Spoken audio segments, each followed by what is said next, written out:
à toutes. Alors, je suis ravie de vous retrouver pour une petite carte. Une carte pour une petite fille qui fête son anniversaire. Du coup, je vais utiliser la planche de Lawn Fawn Fairy Friends. Je vais utiliser des dies pareils de Lawn Fawn. Donc un grand rectangle avec une fausse couture et des petits nuages. Hop. Voilà, des petites frises nuages. Pareil avec des fausses coutures. Du calque blanc, du calque violet. Hop, pas de papier rose.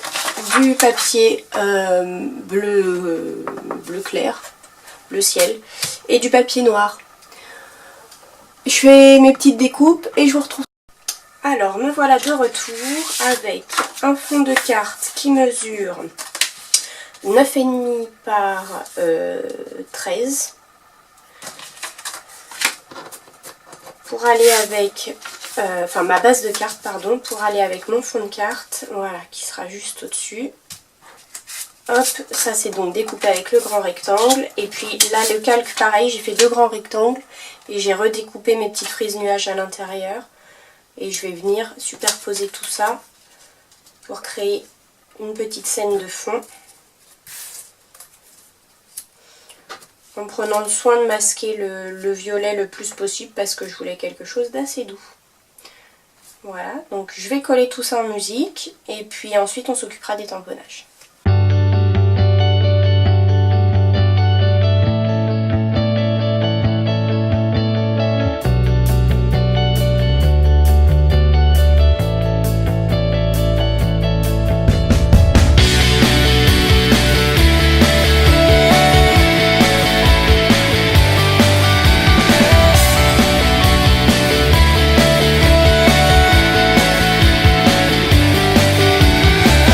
Voilà, vous m'avez vu tamponner donc mes deux petites fées sur une planche à tampons dont je vous parlerai dans une autre vidéo.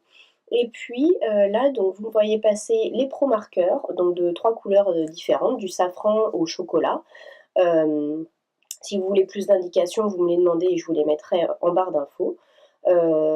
Pour faire un petit dégradé pour la chevelure de la petite fée.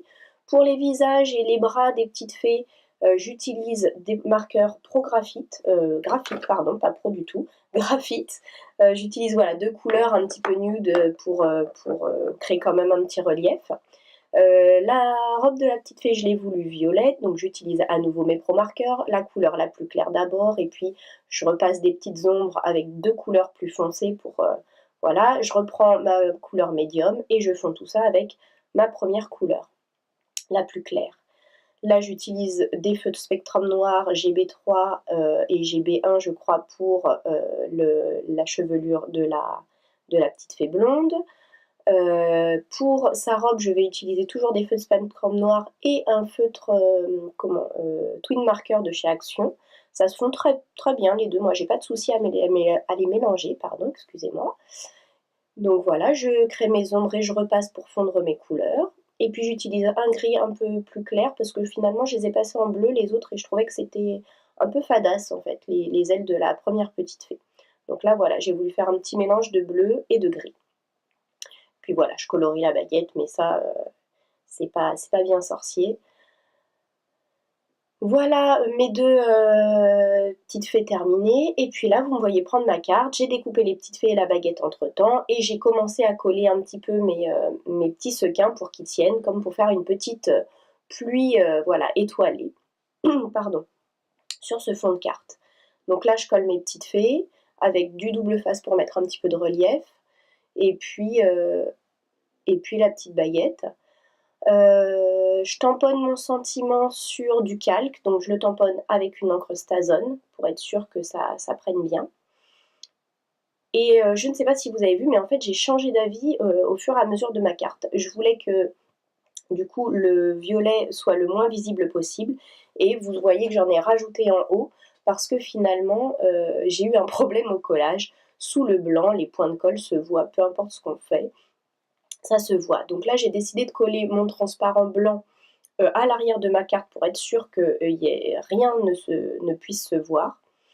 Et du coup, en haut, j'ai été obligée de rajouter une autre petite, voilà, un autre petit calque violet pour être sûr que les points de colle disparaissent en dessous. Sous le violet, il n'y a pas de souci, mais sous le transparent blanc, on les voit tous. Donc voilà, pour un souci d'esthétique, j'ai juste rajouté un petit calque au lieu de refaire toute ma carte et on ne voit plus rien. Là, j'ai juste voulu ajouter un petit glue dot, hein, forcément, pour faire tenir devant correctement, et je me suis aperçue que ça ne fonctionnait pas. Je suis désolée pour mes cheveux devant la caméra, mais j'ai pas pu faire autrement. J'ai eu des petits soucis. Les sequins sur le papier de chez Action et sur le calque notamment, ça a été une catastrophe à faire tenir. Donc voilà, je suis désolée, vous voyez ma tête en gros plan, ce qui n'apporte absolument rien à la carte.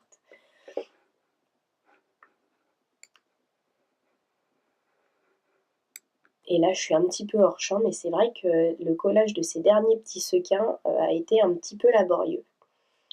Voilà, donc du coup, on a nos petites fées qui distribuent un petit peu ces sequins et ces petites perles. Pareil, alors les sequins viennent de différentes boutiques Cultura et compagnie.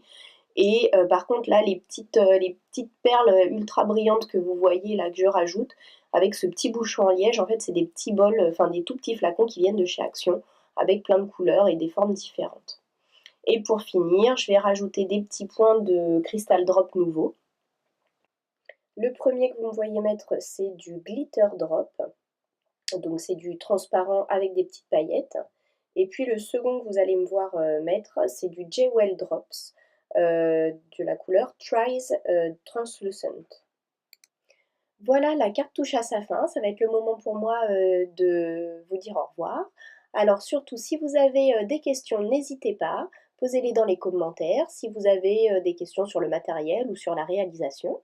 Et puis, si vous avez aimé cette vidéo et cette petite carte, n'hésitez pas à mettre un petit pouce en l'air ou à vous abonner, ou les deux, et ou à me le dire dans les commentaires aussi. Ça me fait toujours super plaisir. Et voilà, je vous fais tout plein de gros bisous.